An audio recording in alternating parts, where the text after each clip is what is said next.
Hi, Hi, how are you? I'm good. How are you? I'm great. I'm happy to be here. Yeah, is it morning there? Yes, it is morning. It's 8 a.m. here. Wow, good morning. We Good have evening morning. right now.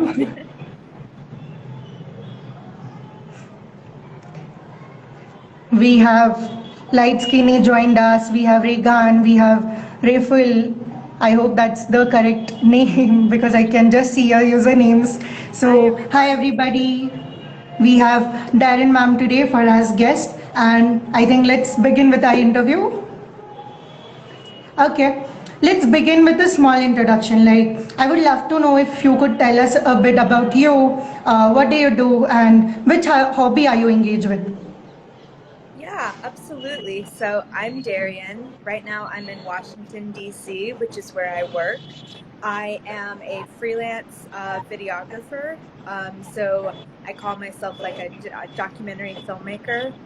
And I Yeah. have been freelancing and working in the, I've been freelancing for 2 years and I've been working in the video.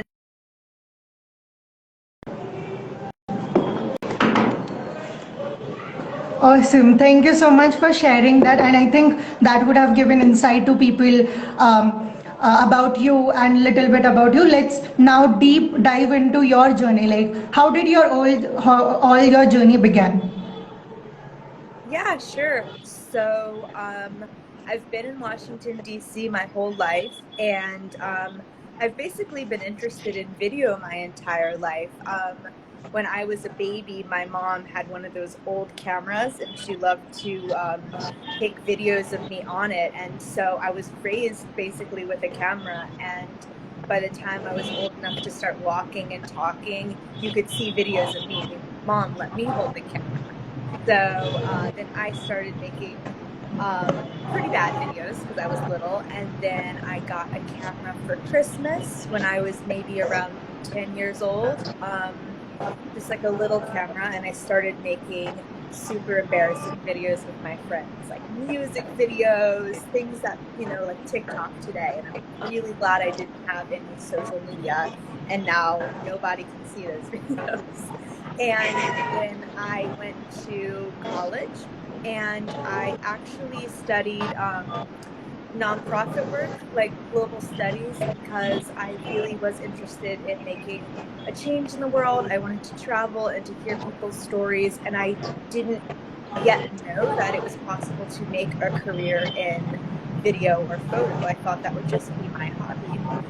And then at my college, there was a photojournalism program, and I just figured I would take one of the classes to see what happened. And I absolutely loved it. It was so cool to see how you could combine like storytelling with an art form and make real, tangible change. So I majored in photojournalism along with global studies and started getting internships.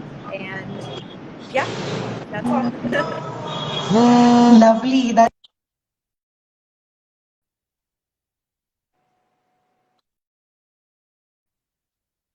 helped you to begin your journey. And Yeah. I can see like a lot of audience um,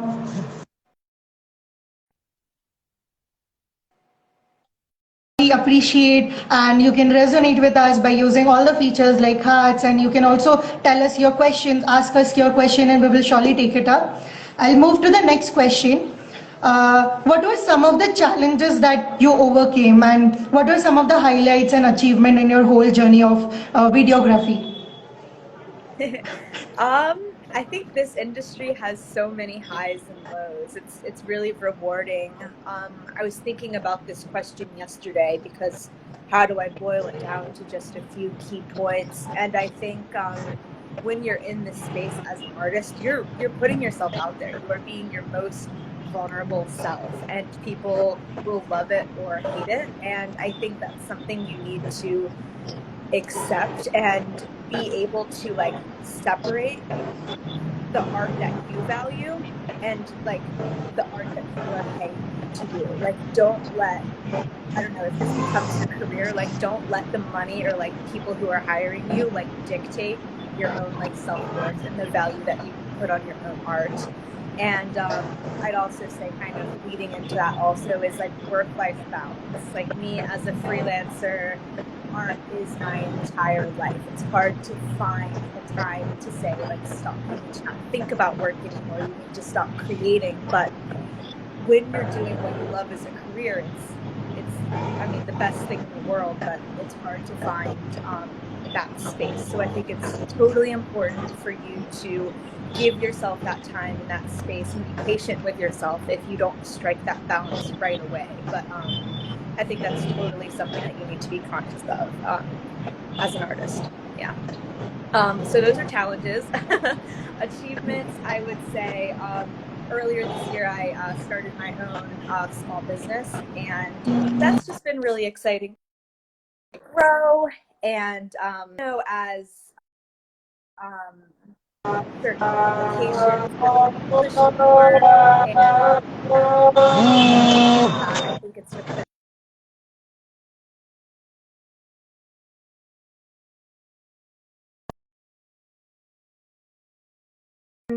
most successful is just engaged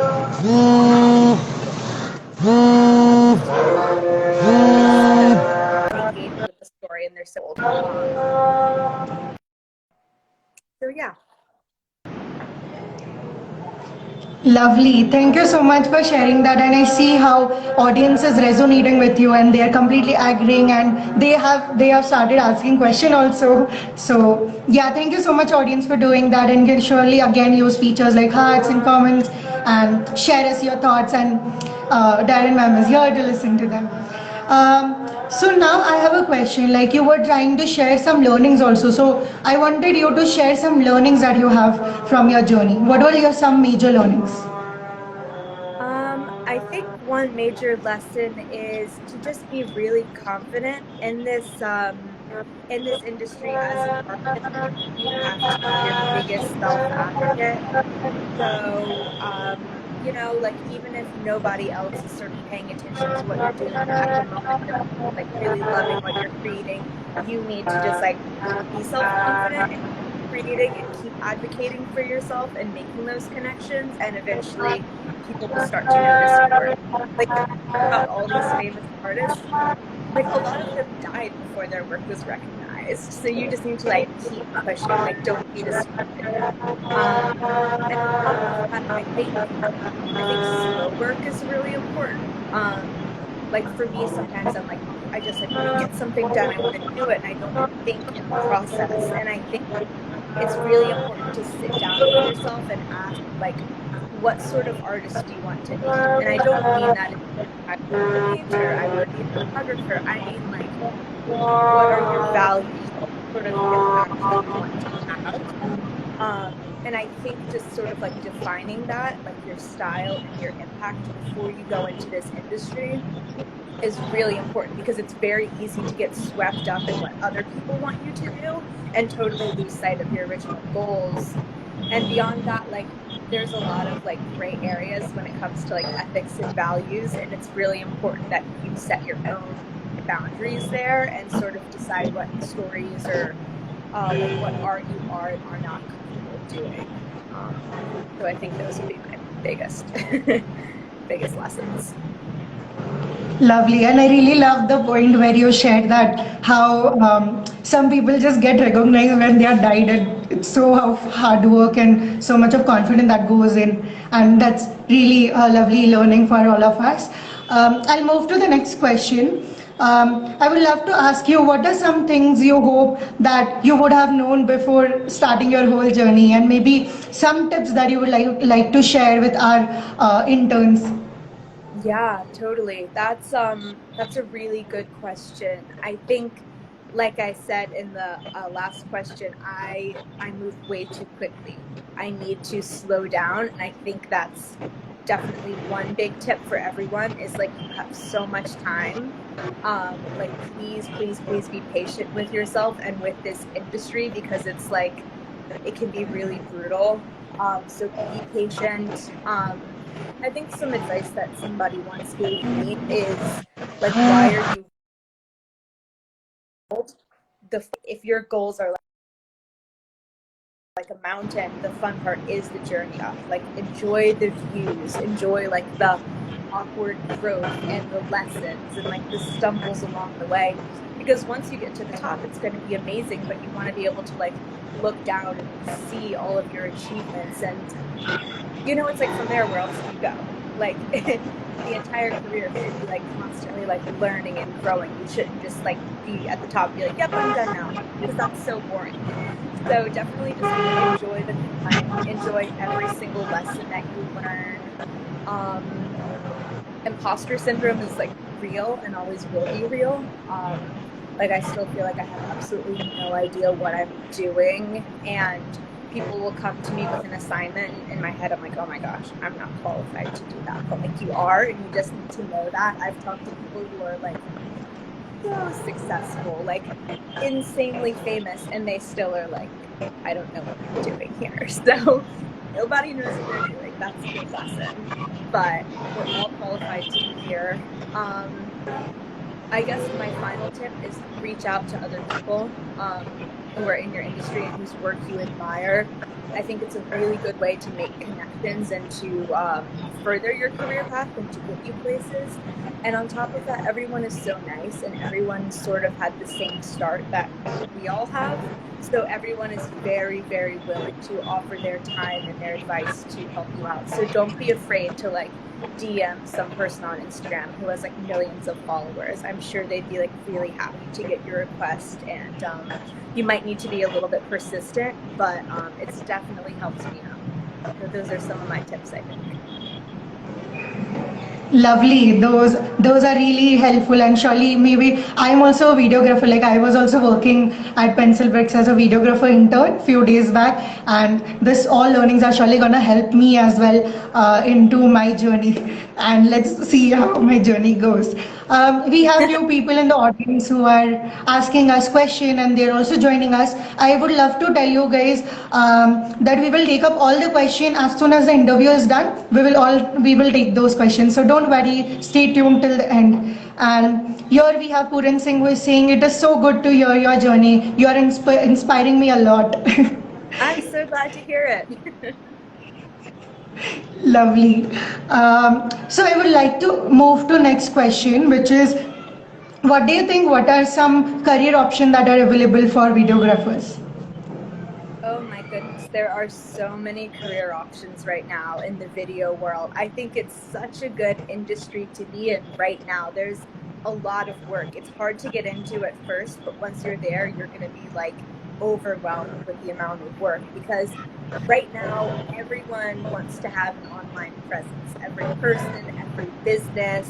And if you have an online presence, whether it's a website or social media, you're going to need some sort of visual, especially video, because I mean, if you think about it, brands these days, like every company, even again, every person wants to appear human. You want to appear like very accessible. And the best way to do that is with a video where you can speak to someone and show them like a glimpse into your life, because that's like the magic and the power of video, right? Being able to like create that like empathy and understanding and connection. So I think there's so many opportunities. And then going into that, I freelance now, but I used to have like a salaried 9-to-5 job. So you have those options, or both. A lot of people do both. And then beyond that, you can do like news journalism work, you can do documentary filmmaking, you can do like brand and like style stuff, you can do corporate videos, you can do nonprofit work. I mean, like, the possibilities really are endless. And I think basically you just need to choose something that's like important to you or interests you, and then sort of from there decide what sort of lifestyle most interests you. And I think by combining those two things, there's a niche for you in the video world. But yeah, I mean, it's like a very like oversaturated industry right now, and I think there are like a multitude of opportunities. So if you're interested in video, you should reach out, do it. Yeah, and surely this is gonna help our interns to understand that there are a lot of professions And again, like I previously mentioned in few of the lives that the current community that we are in, we have very less opportunity to think about pursuing our hobby, because right now most of our community just see that there's no career, but actually there are so many careers, and you get to know this through lives and talking to those people who are actually doing those careers. So it's so great having you today, and I'd love to ask my next question now. How do you see yourself in coming years? Career-wise, in the coming years, lots of things. I mean, as I mentioned earlier, I started a small business this year with my friend, and I really want to see that grow over the next few years. I'm very curious to see what it becomes.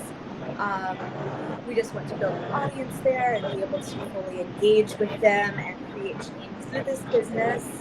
And then I really want to, since I'm a documentary filmmaker, I really want to create longer documentaries, you know, the ones that are like 2 hours you see in theaters, and just like really work for something on years and years and years.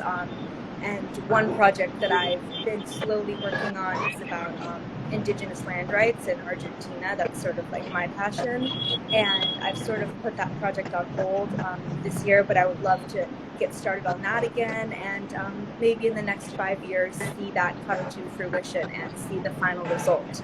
So I think those are my two big goals for the next few years right now. Lovely, and it seems like you have so much of things planned all together, but it's so great hearing that. And we have Saisha who is saying that she has joined few minutes back and she is loving this. And as our interview is done, we will take all your questions. Okay, let's move to the next question. I would like to ask you problem videography. And I think videography is an awesome problem-solving tool. As I mentioned earlier, the power of video is being able to facilitate these human connections and interactions. You can watch a video of a topic you never knew anything about, or about a person all the way across the world, and you can like feel their emotions in their life because you get their story and you see these powerful images.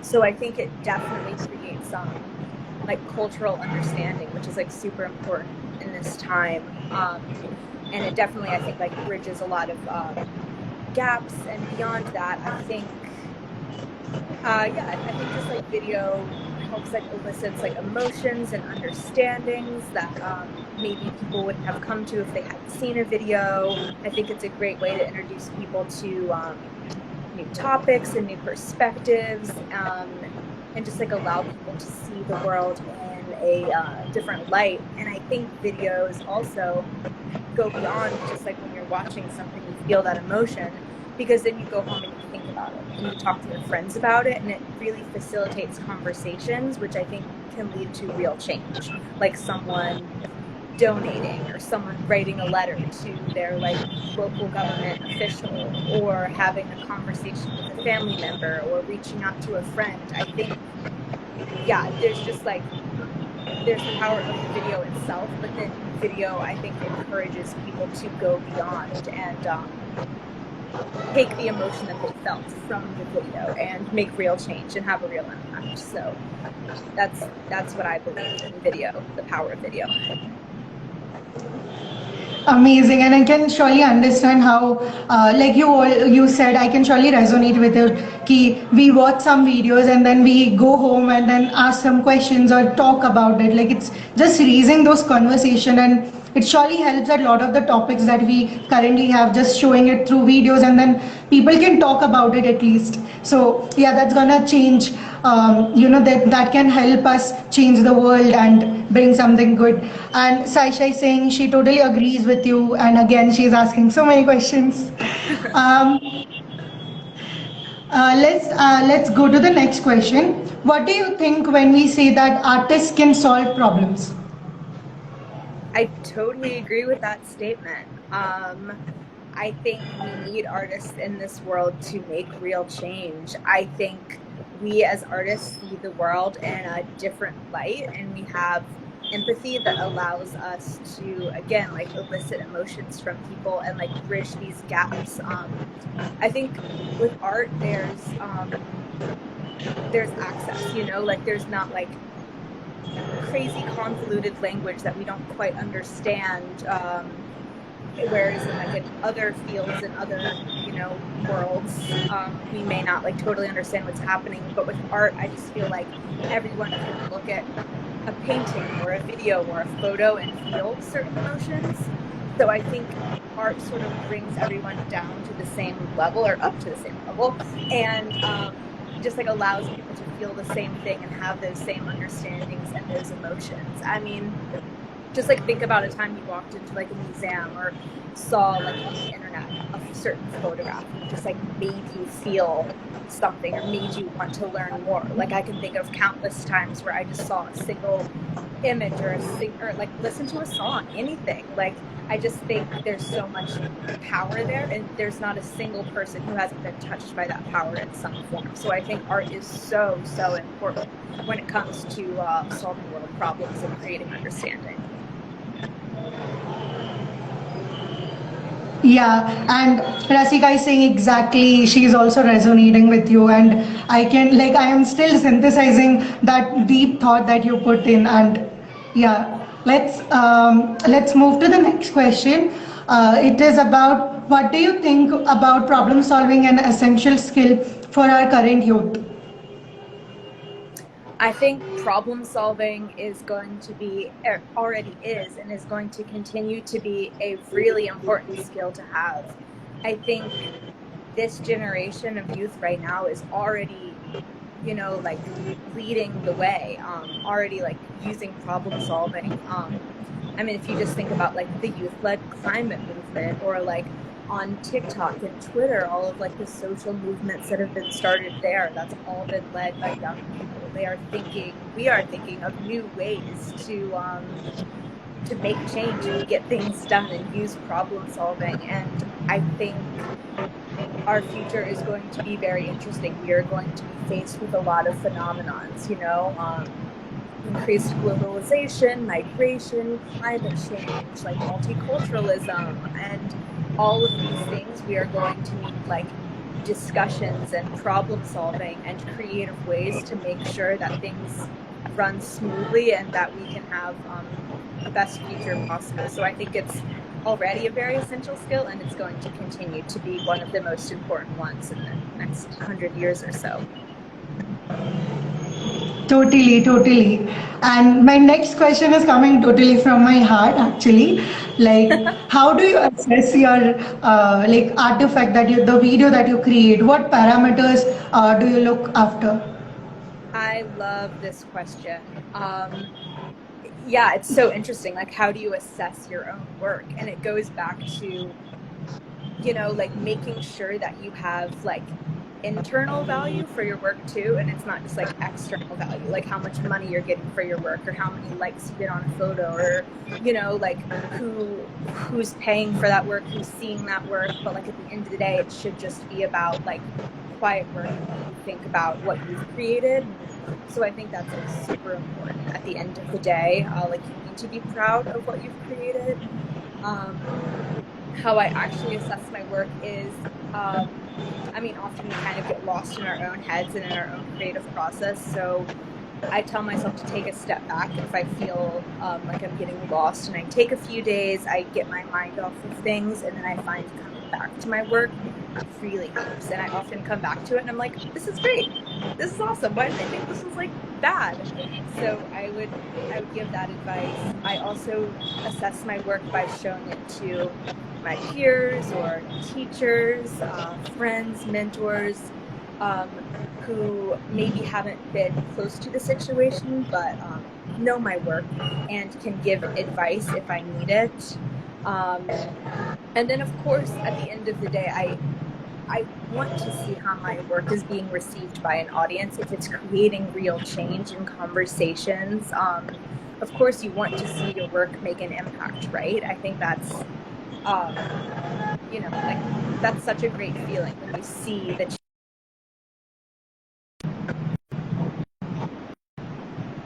that you are proud and happy with what you've done, and it's a reflection on like you and your values, because it, again, goes back to, you know, thinking about who you are as an artist, what impact you want to create, and what your values are.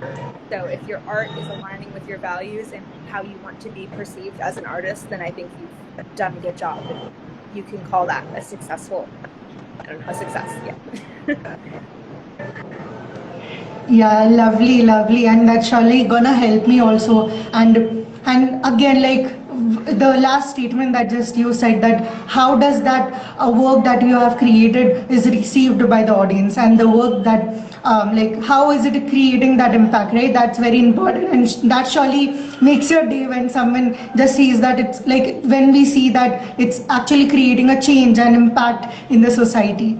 Yeah. And yeah, so good to have you, Darren ma'am. Sushmita Didi is saying this. Sushmita Didi is saying that this is cool and we have people viewing us. We also have Saisha who is saying that artists can do anything, they just have to believe in themselves. That's true. Exactly. Yeah. And yeah, just moving to the like question answer segment, I would like to ask you, Darren ma'am, is there something that you really wanted to share? Maybe you missed it out, or any last thought you want to share before the last question answer session? I think most of your questions covered it. I loved all of your questions. I can tell that you're an artist asking these questions. I think, you know, one of the tips that I gave earlier on is like, feel free to reach out to people. So I guess I'll just say, like, if you have more questions that we don't get to, or you're interested in asking something that you don't necessarily feel comfortable asking here today, like, definitely feel free to reach out to me on Instagram. I'd love to help out, because a lot of people helped me, and I want to pay it forward.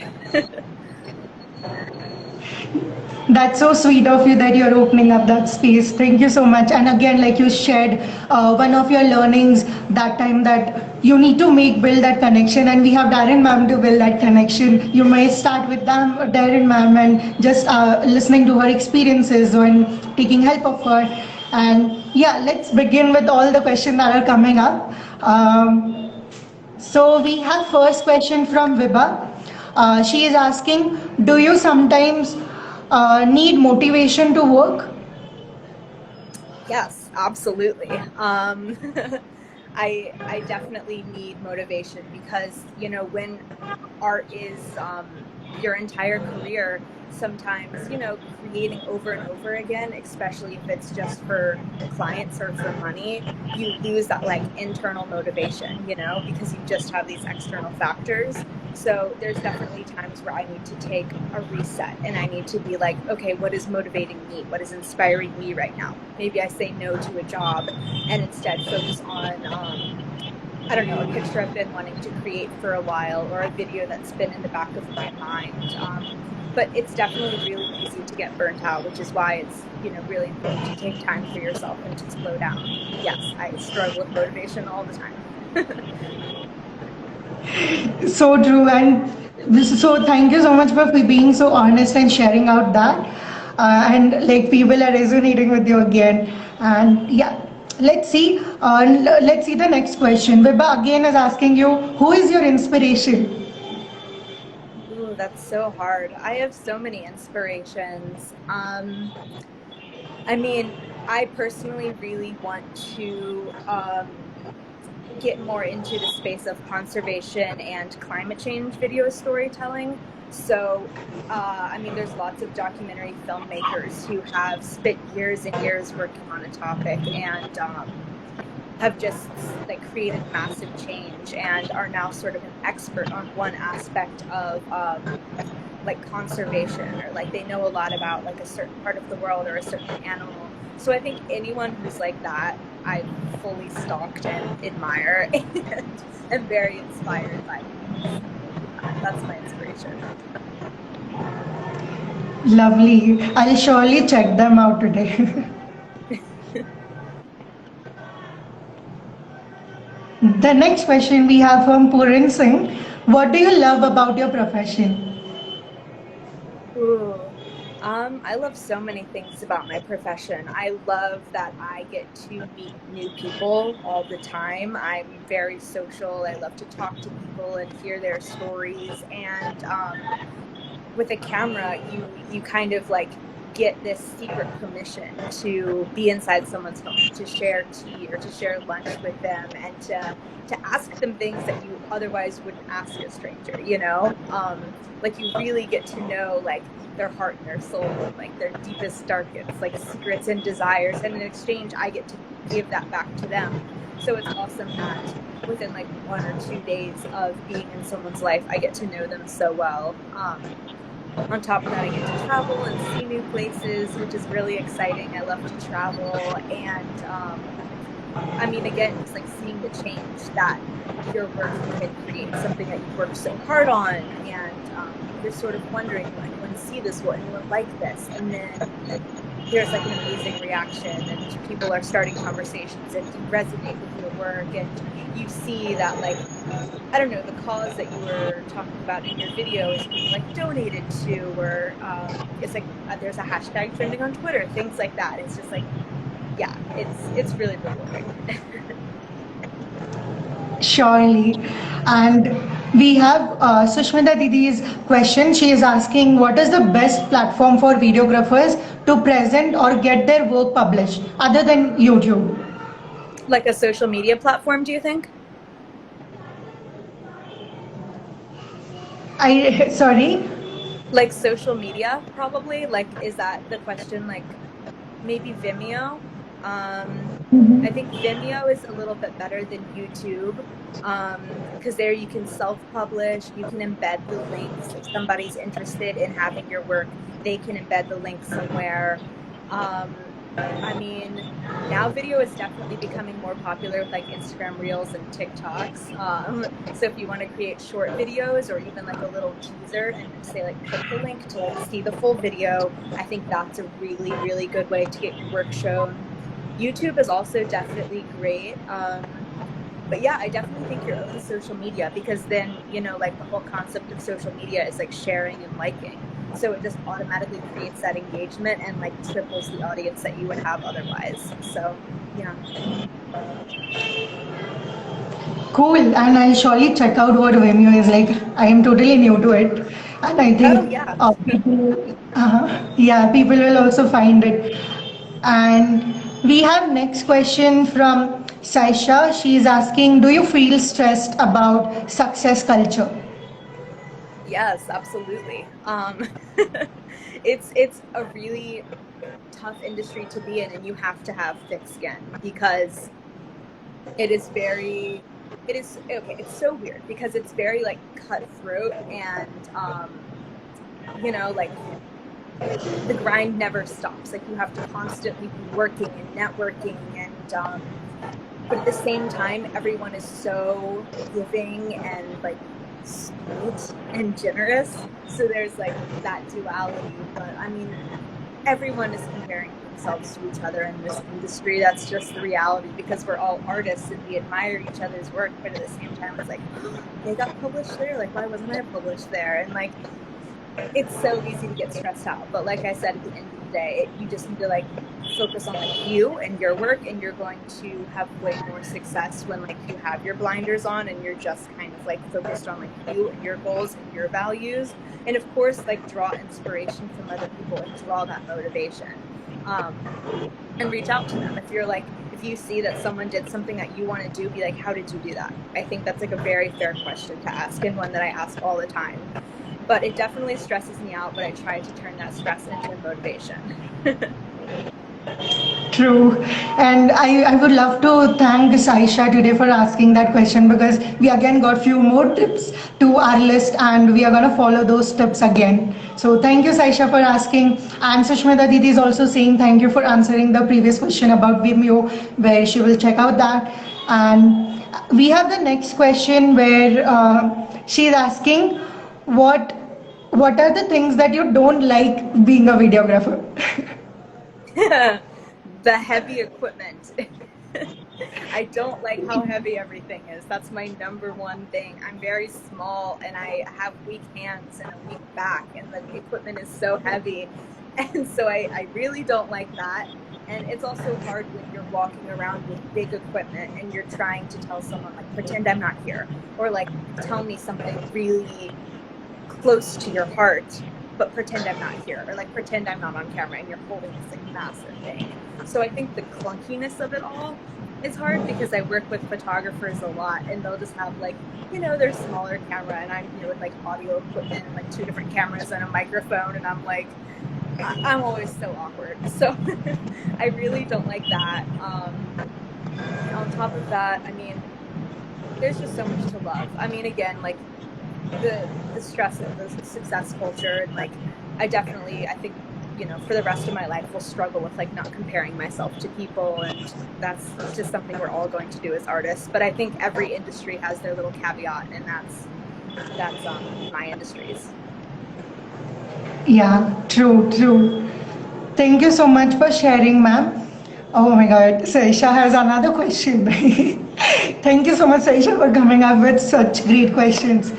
Who gives you motivation each day Who to gives me work? motivation? Gosh, I think every person that I've worked with in the past, I sort of, like, if it's a videographer or an artist or a writer, I look at their style of work, and I think I try to take that learning into my own practice. So that definitely motivates me. I think my biggest motivator is whoever I'm working with on a story. So if I'm telling a story about a woman's life, that woman motivates me. Because if I'm telling a story about her, that means she must be pretty cool. So she motivates me in her lifestyle. And beyond that, at the end of the video, if the woman whose story I told is proud of that work and is inspired and like wants to share it, and now like believes that she has like more power to change, I think that's like the biggest motivator. Just like thinking about, why am I doing this? Whose story am I telling? I need to do it justice. So I can't drop the ball on this one. I need to keep going for the sake of the person's story that I'm, you know, doing justice to. Yeah, and I can surely resonate with that. Like, being a videographer, it's such a great opportunity for us to learn so many great stories from people, from directly to them people, and then sharing that stories with more and more people, and making justice to that whole story through art. That is also a feeling of responsibility, that we have to convey the same proper like emotion and story to the people. Totally.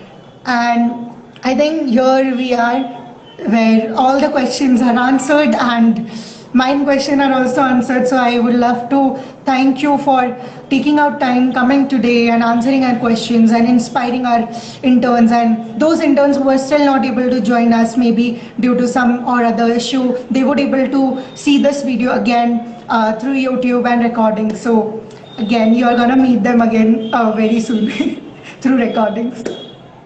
Perfect. Yeah, thank you so much for having me. I had so much fun answering all of your questions. They were all so important. And again, if you have any other questions, or if people are watching this video later and you weren't able to ask your question live, you can definitely feel free to DM me, and I'll answer any questions you have. Perfect. I will also do that, and I'll ask all of my interns and to do that. Perfect. Yeah, Saisha is saying thank you for answering. It was great to listen to you. And Sushmita Didi saying love the session. Would love to have you again. Oh, thank you so much. Thanks for all your questions. They were great. Thank you for having me and listening to me. Yeah. Now I will move to the next section. It's okay if you want to leave, because this will be just few details for the audience, and we would be done with the live. Okay. I'll say goodbye to everybody then. Thank you so much for having me.